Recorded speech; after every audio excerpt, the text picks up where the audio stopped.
Good morning, everybody. In fact, I'm absolutely delighted to be present on this occasion and, given the task of welcoming the delegates to this particular session.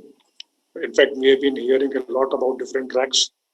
So we are already aware, what these tracks are. And we have, we have four important tracks. We have a huge participation across the globe,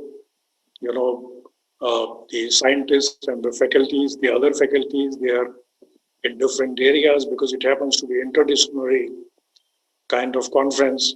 So in different areas across the globe, touching all continents nearly, Africa or Europe or, America, North America or South America, Australia. So virtually all across the globe. Asia also we have again participation. So all across the globe, I'm very, very happy to note that we have, huge participation. Of course, in addition, from India too, we have the delegates from different states. So a very hearty welcome to everybody. Now this track, this environmental sustainability and innovation is one of the four tracks, but in my opinion, I would count this as the most important track because it deals with the environmental sustainability, which also deals, therefore, with the very existence of the human life.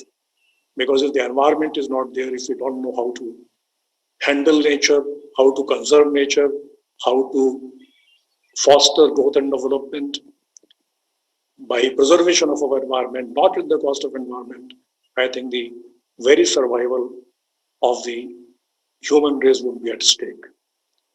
It is very important, right kind of environment is also very important for a balanced human mind. And if there is no balanced human mind, obviously there won't be any, a balanced development of our planet Earth. So this is very important, and we are going to have as many as I think 23 paper presentations. Within this, again, we have, three different sessions on sustainable innovation and technology incubation. That is one session. Ecological sustainability and green energy resources. And we also have a session on genetic engineering and innovation, cognitive neuroscience. Now, leading all these sessions as a keynote speaker, I'm absolutely once again delighted to specifically welcome him, Professor Dr. Kamal Kant Dwivedi. He's a rare combination of, in fact, I have not heard earlier, rare combination of a scientist, a researcher, a teacher, educator, administrator, diplomat, and a scientific communicator. He is leading us in the capacity of Senior Vice President of Ritnand Balved Education Foundation of Amity University, Noida. In fact, he has over 48 years of experience in India as well as abroad in different capacities. He served earlier as Vice Chancellor of ITM University Gwalior and then also of Arunachal University, which eventually had become the Central University also. Vice Chancellor of APJ Satya University. He has also served, Ministry of Science and Technology in the capacity of the head of division and advisor. He has been Counselor of Science and Technology, Health and Education in Embassy of India at Washington, D.C. And he has also been, in academic, to his academic credentials, he has been, as a visiting professor or scientist at different universities abroad, to specifically mention University of Gießen, University of Marburg, Hahn-Meitner Institute, Berlin, Germany, and he is also, I think, faculty member at Northeastern Hill University, Shillong.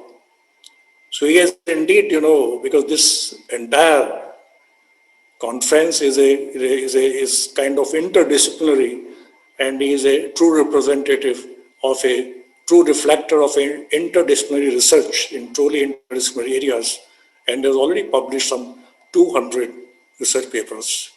In fact, during his tenure, to specifically mention, with many credits which he have. But especially during his tenure as Vice Chancellor of the Arunachal University, which is now a Central University, Professor Dwivedi steered the university to become a university with potential for excellence. That is the ultimate dream, the highest UGC recognition, and is the ultimate dream for any university. So, in fact, we have, a very pioneering figure who is going to deliver the keynote lecture here, keynote address, and again on a very interesting topic, that is assuring future with green chemistry. So it's, again, I would like to welcome Professor Dwivedi, and over to him now, please, for the keynote address. Namaskar. Thank you very much, Professor Vinayji, for so many nice words, and also for chairing this session. It's my privilege to be part of this very unique event organized by Amity University, Rajasthan. And in fact, I recall several months back when I was in earlier institutions, when I received a call from Dr. Manju Kaushik inviting me to be part of this program. I asked her first what is the topic, and when she told that it is going to be a global entrepreneurship, trends, empowerments through innovations, then I realized that, well, I may not fit very well, but when she told that there's a track which is on the environmental sustainability and innovation, I thought, okay, I'll be there. And immediately I gave her the topic the same first day that I'll be talking on green chemistry. And today, in fact, the day has come, that important day. I have attended your inaugural session, which went on so well with so many illuminating speeches. And especially I'm touched by the wisdom of our Honorable Chancellor, Dr. Asim Chauhanji. His dream is to bring our universities on a world-class university by actually doing serious research in cross or transdisciplinary areas. And this particular event, which you rightly pointed out, Professor Sharma, that attended by really the global participants, global scientists from east to west, covering so many countries. So it is my privilege to be the speaker in this session. Friends, the topic of my keynote address is assuring better future through green chemistry. Now, as you know that green chemistry is a little bit specialized, but green science or green technology is basically the entire, the main area of sustainability. As you all know that sustainability is one of the important, the sustainable development goals. And every country has to commit to work in this area, because ultimately, when we try to improve the quality of life, we pay quite a lot of cost. And sometimes, if the care is not taken, then we might lead to the tragedy of the commons. And we are going to take you to a short journey through the application of green chemistry. How can we control or mitigate or even make better way of improving our quality of life? So, as you all know that when we talk about anything of science which is related to environment or environmental degradation, that ethics, science and human values are very important points. So I want to begin from here.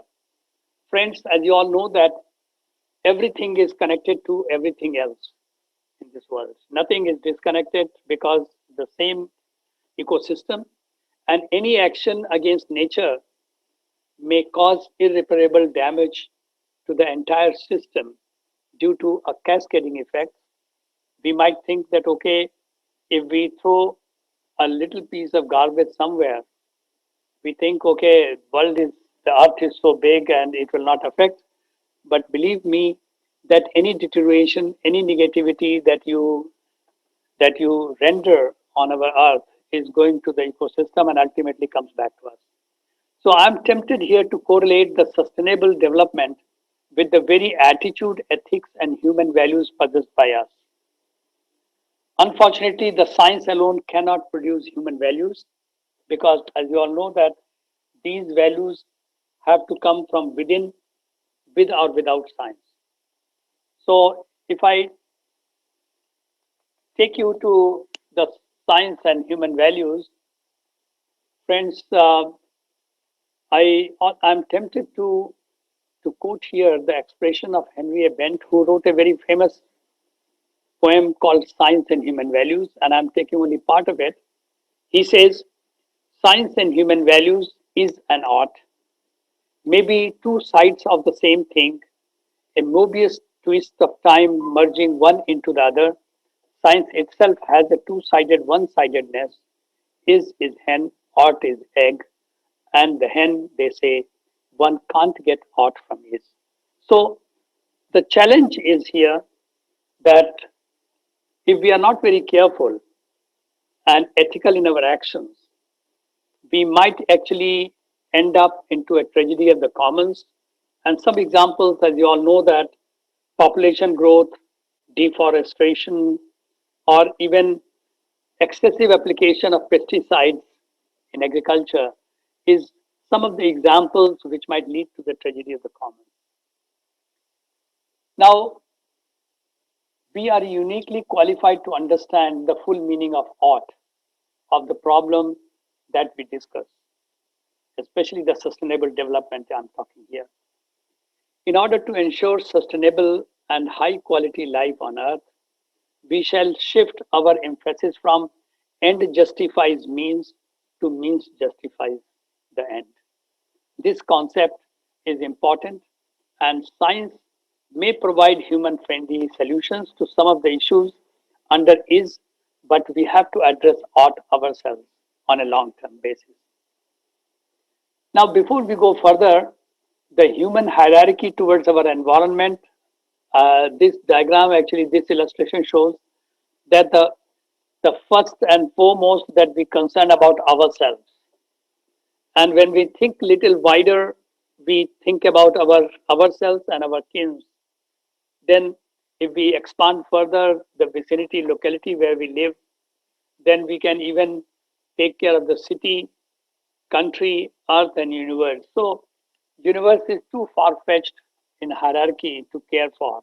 So the moment we diffuse these boundaries and think about that anything that we do for ourselves, for our own comfort, at the cost of environment is unethical. And hence, we have to really break this kind of hierarchy in order to be happy and safe on this earth.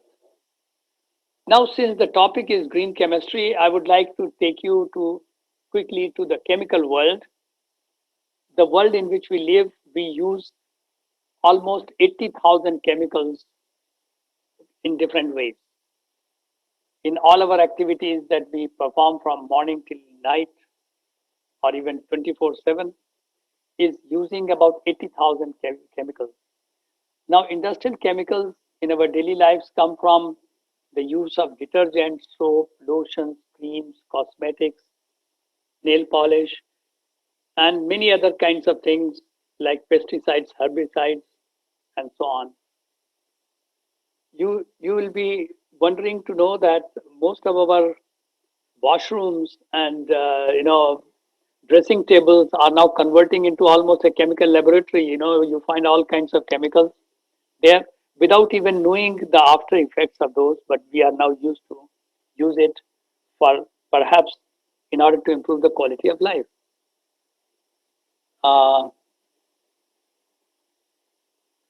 Now, out of these 80,000 chemicals, the many of them are toxic in nature, but they are marketed vigorously. And basically, the philosophy in the West is that these chemicals may not be very harmful unless they are proved. So the philosophy that innocent until proven guilty is they call very aggressive marketing tactics that is used by the West. One of the example is that the sunscreen that you might have noted, that they say that titanium dioxide, which is used as one of the shield, the nanoparticles, are actually entering into the pores of the skin and may cause skin ulceration or cancer. But by the time it is proven, people are using sunscreen and getting affected. Now, some of the chemicals which I have listed here, one is the polybrominated diphenyl ether, or PCBs, which is polychlorinated biphenyls. In fact, most of the biphenyls are very toxic. Chlorofluorocarbons, which are used in refrigerations, xylene, benzene, lead, mercury, chlorine, pesticides, DDT. These are the some of the toxic chemicals out of the chemicals that we use. Now, in our modern life, there's no wonder why we find ourselves surrounded by mutagenic, hormone disrupting, and carcinogenic industrial chemicals that show up in our urine and blood samples when we get ourselves biomonitored. Somehow these chemicals, which are very, very deteriorating, affecting our health, are going into our system, biological systems, and many a times it is too late to realize that how much adverse effect that they will make. Now, this kind of things actually prompt us to consider green chemistry, or which is also known as the sustainable chemistry, in order to look into our future. The polymer industry and the plastic industries I would like to begin with, because we have, over last half a century, we have become so addicted to use of polymers and plastics in our day-to-day life. The polymer industry produces over 400 million tons of polymers per year, which is more than about a billion kilograms per day is the production of polymers. And they are in different forms. We also produce plastics, soft drinks, and water bottles at the rate of almost 20,000 bottles per second. Think about the total load of pollutants on our surface of the earth. The production of polymer consumes about 65 million tons of chemical feeds, and that actually accounts for about 2.7% of all crude consumed globally. This particular graph shows you that how the future trends in a million tons of the polymer that we are producing, and you can see that this is going by in next 10 years, it is going to go to about 600 million tons. The global plastic production, this is little old data, but anyway, if you see that China is producing almost 1.5 times of the entire Asia. The EU countries about 50 million tons. North America alone about 49 to 50 million tons. So see, almost there is a competition in the plastic production. And you know that most of this plastic which is produced is not biodegradable. Now, some examples here are nylon, Dacron, Kevlar, rayon, Teflon, styrofoam, and PET, polyethylene terephthalate.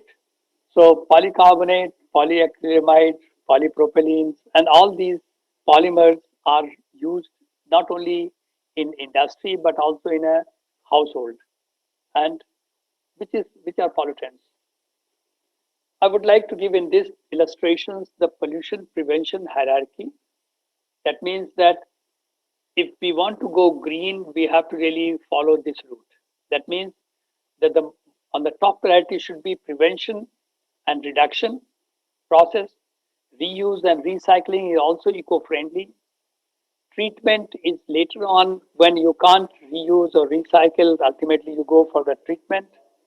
Of course, treatment requires more energy, and disposal will cause a long-term damage to the surface if it is non-degradable. So these are the things which are the key for the green chemistry. Now we move a little further, and we would like to show you that green chemistry is the utilization of a set of principles that reduce or eliminate the use or generation of hazardous substances in our design, manufacture, application of chemical products. So, in short, the green chemistry nips toxicity of the substance at its very source and at its disposal point. So, if I should say the same thing in this way, green chemistry is all about reducing the waste that we produce, reducing the use of material, reducing the risk which is caused by the disposal, reduce the uses of energy, reduces the hazard due to these chemicals or material, and reducing the cost. When all these parameters are taken care of, the, the development through the science is considered green. Other aspects of green chemistry, which actually green chemistry involves these processes which are quite well known, like we use some catalysis. Through catalysis, we minimize the toxicity, solvent replacement, use of renewable feedstock, waste minimization by several techniques, which also have compaction, process intensification, energy efficiency, separation processes. That means that if you want to treat the waste, then it is better to do the separation because then it will be easy and quick. Safe reaction and reagents. So these are some of the processes which are part of the green chemistry. Now, if we look into the green chemistry, it is also aimed at the pollution prevention on a molecular level and is an extremely important area of chemistry due to its importance of the chemistry in our world today and the implication it can show on the environment. The green chemistry program supports the invention of more environmentally friendly chemical processes which reduce or even eliminate the generation of hazardous chemicals. So it is always good to eliminate the pollutants right at the beginning rather than caring for them later on once it is mixed with the ecosystem. Since this field is so important, I'm very pleased to share with you that in 2005, the Nobel Prize on Green Chemistry was awarded because of its emerging importance. And the award was given on green chemistry to three chemists. That is U.S. Cowan, Bob Grubb, and Richard Schrock for development of metathesis reactions in organic chemistry, which actually is the basis of eliminating hazardous chemical in the process. And I will not go too much in detail of this because I'm not also quoting any of their publications here, but just give you some example of the green chemistry which has been utilized over the period. The new synthesis of ibuprofen and Zoloft medicines. Using the green chemistry, we avoid a lot of intermediate steps and it will be cost effective and less wastage of chemicals. Integrated circuit production, there are some green technologies are used these days. Removing arsenic and chromate from pressure treated wood. Many new plastics which can be considered under the green chemistry. New oxidant for bleaching papers and disinfecting water. Getting the lead out of automobile paints. Recyclable carpeting. Replacing chlorinated solvents and biodegradable polymers from renewable sources. I'll come to polylactic acid, use of polylactic acid later on in my talk. Now the main principles of green chemistry, as I told earlier also, but I'm repeating some of them. Prevention, atomic economy, less hazardous chemical synthesis, designing safer chemicals, safe solvent and auxiliaries, design for energy efficiencies, use of renewable feedstock, reduced derivatives, catalysis, design for degradation, and real-time analysis of pollution prevention, and lastly, inherently safer chemistry for accident prevention. So there is something which is defined by the US EPA, Environmental Protection Agency, called Green Screen for safer chemicals. So the Green Screen is a benchmarking tool that assesses a chemical's hazard with intent to guide decision making towards the use and the least hazardous options via a process of informed substitution. So through this process, actually there are 4 benchmarks. Number 1 is called avoid chemical of high concern. Benchmark 2, use but search for the safer substitute. These are going on concurrently, these processes, these benchmarks. The third one is called use but is still opportunity for improvement. And last, prefer safer chemicals altogether. So don't go into the risk zone, but prefer the safer chemicals. So these are the screening process, which is called green screen, and the green chemistry always uses this. Now let us talk about the energy. The vast majority of energy generated in the world today is from non-renewable sources that damage our environment. Of course, that throw carbon dioxide in excess, depletion of ozone layer, and effect of mining and drilling, etc., which also create toxicity. So, you know that energy is needed for development, for our industry, for our living. But if the energy is produced through renewable sources, then we will not damage our environment. In fact, India is one of the leaders, as you know, in solar energy initiative. And very soon, India is going to have one of the largest solar energy park in Gujarat, which you might have heard that something like 800 square miles or kilometer of the park, which is one of the largest, which is going to produce something like 300 gigawatt or I think gigawatt of energy. So the green chemistry will essential is utilized in developing this energy as an alternative source of energy generation, either with the photovoltaics, hydrogen fuel cell, or bio-based fuels, or we call it biofuel, as well as continue the path towards the energy efficiency and catalysis and produce design the forth. The energy is safer energy can be produced using green chemistry, and which is being used now, not can be used, but which is being used. The global change that we want to bring through the green chemistry, the concern for the climate change, oceanic temperature, atmospheric chemistry, and global distillation can be addressed through the development and implementation of the green chemistry technology. As you know that, friends, the resources are depleting, and unless we do judicious use of these resources, we will end up again into the tragedy of the commons that I mentioned. The fossil fuels are central issues. We burn a lot of coal and oil, petroleum, and their sources are limited.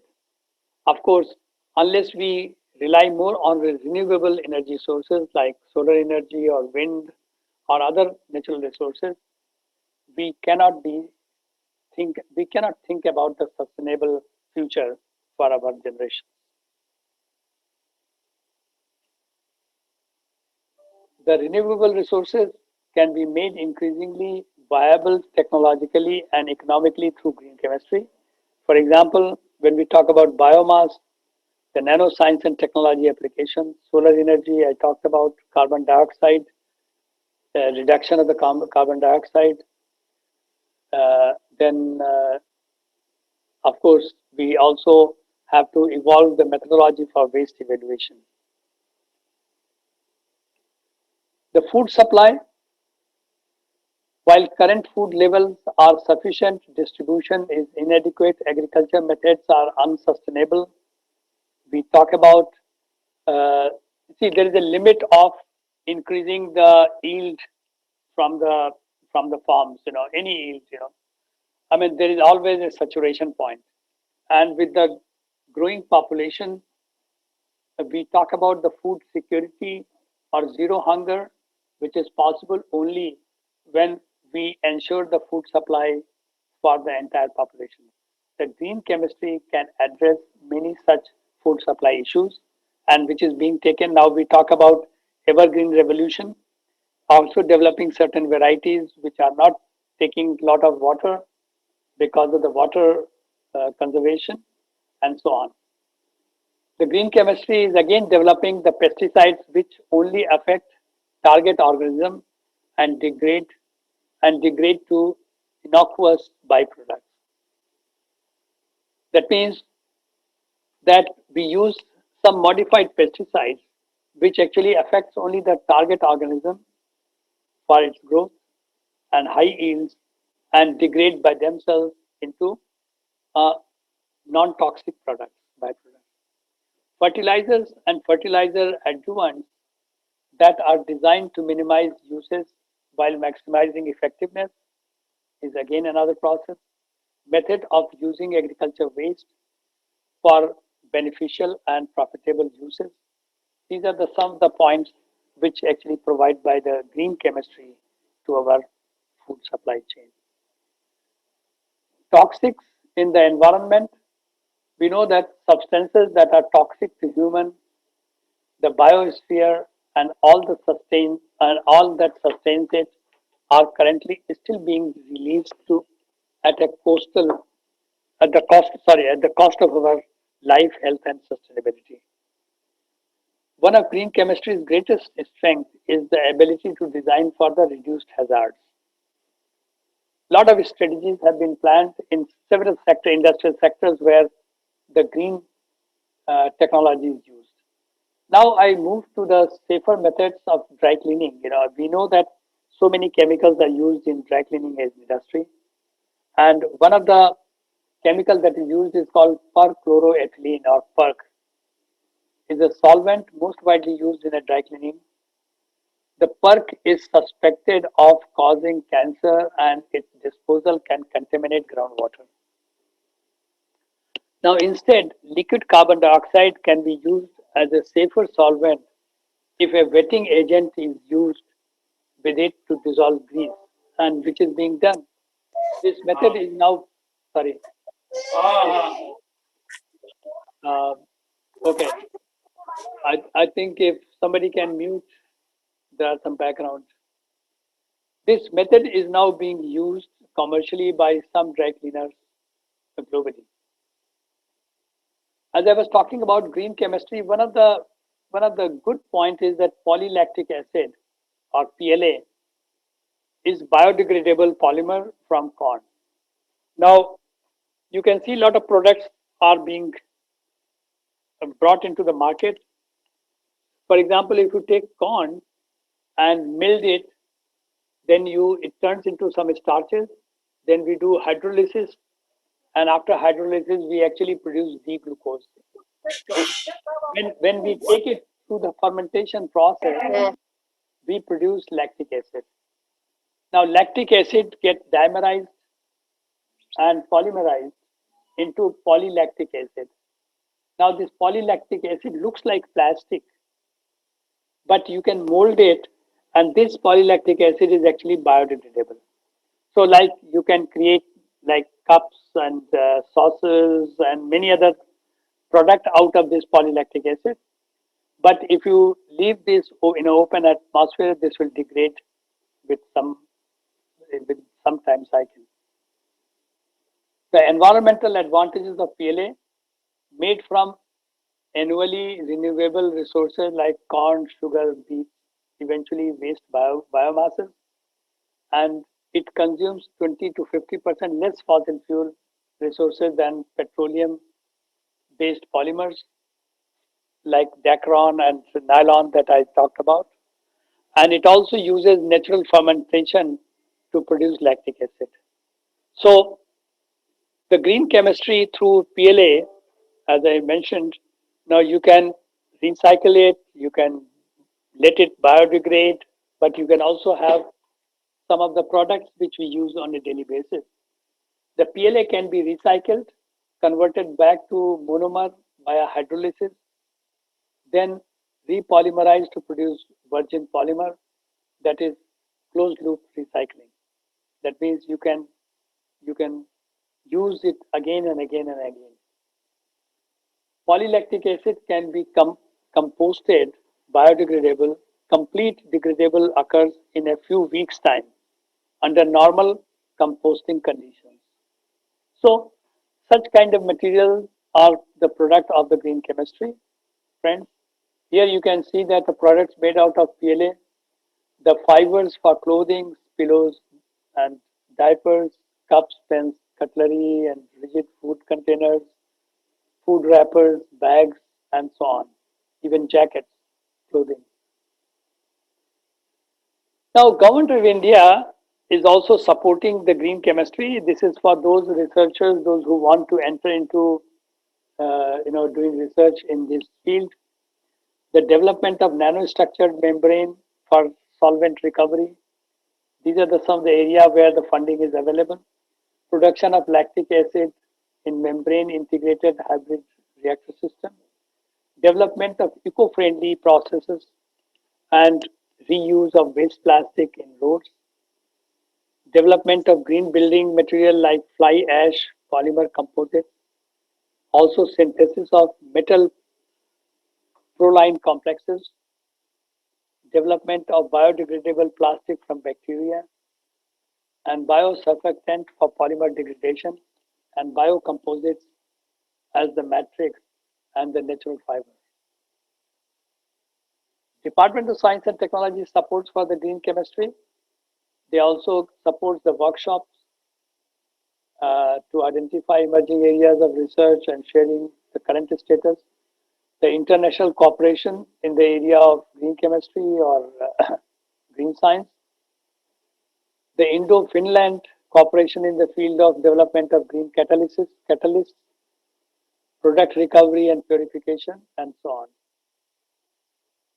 In summary, the green chemistry is scientifically sound, very, very cost effective, and leads towards a sustainable civilization. Thank you very much.